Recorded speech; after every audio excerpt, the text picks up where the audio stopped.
So one of the most common questions I get asked as a dermatologist is, what kind of skin do I have? Do I have dry skin? Do I have oily skin? But what oftentimes people say they have is something called combination skin.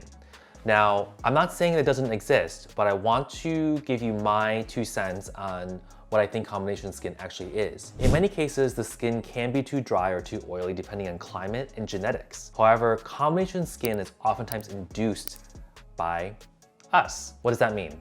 So oftentimes what happens is if you feel like your skin is too oily, what you do is you go and buy a cleanser that is really good at removing oil. What it does when you do that is it overstrips the skin of its oils that you need, and 3 or 4 hours later, your skin reacts by making even more oil because our bodies are made of what we call feedback loops. It doesn't like things that are out of homeostasis, which is the balance. So you never want to alternate between too oily and too dry, back and forth. If you do this too often, your skin will lose its ability to self-regulate and actually produce something of a balance for your skin. Which is why when you try to micromanage your skin with too many products, oftentimes your skin actually gets worse and not better. So you're in this constant cycle of chasing, my skin is too oily, I'm going to over dry it.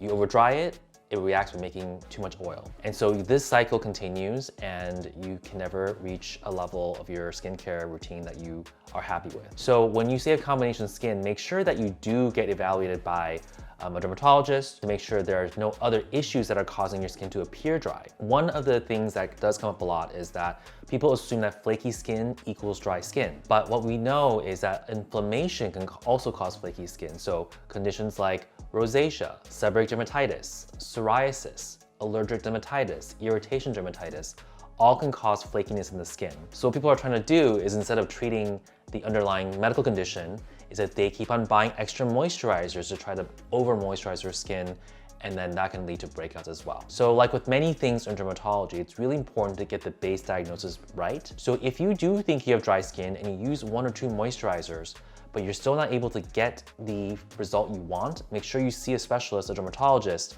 to rule out other possibilities. Oftentimes when we eliminate the underlying inflammation, the flaking in the skin also goes away and the skin returns to normal. Alternatively, if the skin feels too oily, oftentimes this is part of the skincare routine as well.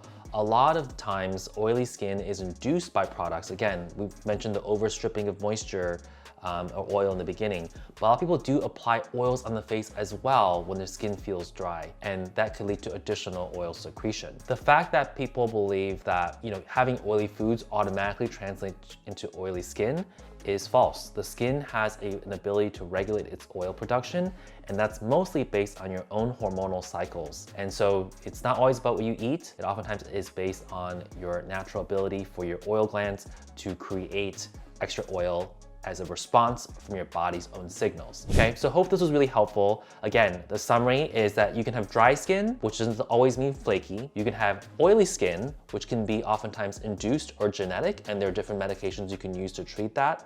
And then you have combination skin, which, although it may exist, oftentimes is induced by us, by overstripping the skin of oil, which causes a reactive process. Okay, I hope this helps you determine which skincare products you do. And certainly, if you're not sure what you have, make sure you talk to a dermatologist so they can help you as well. Thanks for joining.